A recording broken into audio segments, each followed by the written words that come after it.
It started one quiet evening in a small American suburb, the kind where every lawn looked the same, where the mailboxes stood in perfect lines, and neighbors waved to each other out of habit more than care.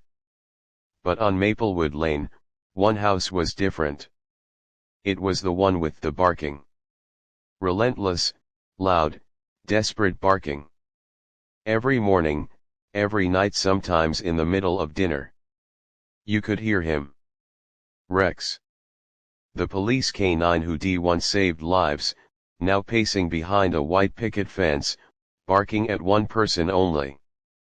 A young girl in a wheelchair named Emily Parker. Emily was 17. She had once been all sunshine and motion captain of her school's track team, the girl who ran everywhere instead of walking. Until one rainy night, a speeding truck changed everything. She survived, barely. Her spine didn't. Now she spent her days rolling instead of running, watching the world move faster than she could ever go again. Every day, when her mom wheeled her down the street for air, Rex barked like mad. Snarling, teeth flashing, muscles tense as if ready to attack. "Mrs. Thompson, please do something about your dog," Emily's mother shouted once. The old woman next door, Rex's owner, apologized over and over. "He's never like this," she said. "He's trained. He's gentle with everyone. I don't understand why he won't stop barking at her." But he didn't stop. Not that day. Not the next. Not for months. People began to talk. "That dog's dangerous. He must hate wheelchairs. Someone should put him down." And every bark hit Emily's heart like an echo of her accident. Like the world reminding her she was different now. Broken. One afternoon, Mrs. Thompson took Rex inside before Emily came out. She shut every curtain, turned on the TV loud, and held his collar tight. But when Emily's wheelchair rolled past on the sidewalk, Rex went wild. He clawed at the door, crying, not barking this time, crying. The sound wasn't anger. It was grief. Pain. A scream without words. And something in that sound made Mrs. Thompson's heart stop. That night, she sat by the fireplace, staring at Rex lying beside her. He was trembling in his sleep, paws twitching as if chasing something in a nightmare. "Rex," she whispered. "What are you trying to tell me?" She went to her living room, pulled out an old box from the shelf. A box labeled service files. Inside were the photos and reports from Rex's years in the police canine unit. And there it was. A photo that made her hands shake. In it, Rex sat beside a uniformed man, Officer Jake Parker. Emily's father. Jake Parker had been Rex's handler for 5 years. Together they saved lives, caught criminals, found missing children. They were inseparable. Until one night, during a chase, Jake was hit by the same truck that later paralyzed Emily. He died on the scene. Rex tried to drag him to safety, and when he couldn't, he howled until the ambulance came. After Jake's funeral, Rex was retired and adopted by Mrs. Thompson, Jake's old neighbor. He'd been quiet ever since.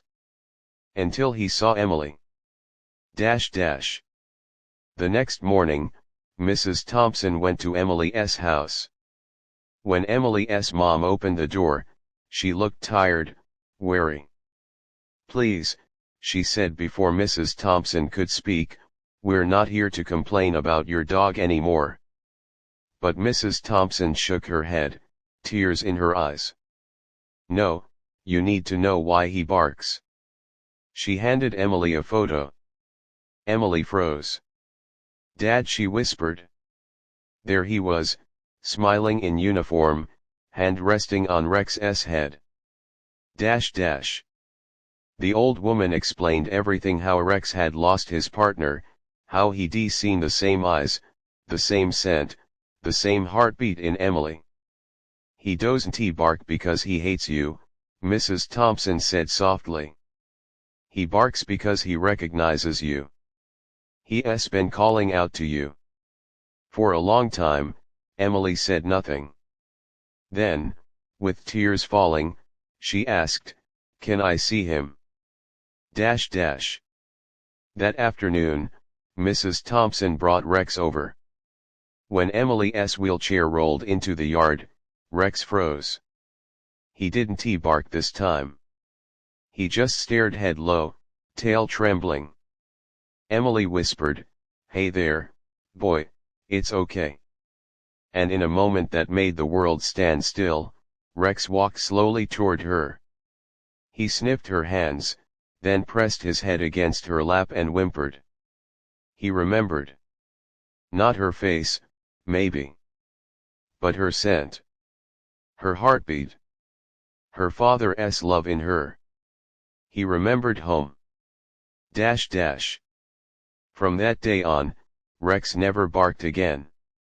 Instead, he followed Emily everywhere, lying by her side during therapy, walking beside her wheelchair like a guardian shadow. The doctors said Emily's progress after that was unusual. Her muscles began responding faster. Her laughter came back. She started painting again, then volunteering at the local animal shelter. Dash dash. One day, during a therapy session, her mom recorded something that brought tears to everyone's eyes. Emily, with trembling arms, stood up from her wheelchair for the first time in 2 years. Rex barked once.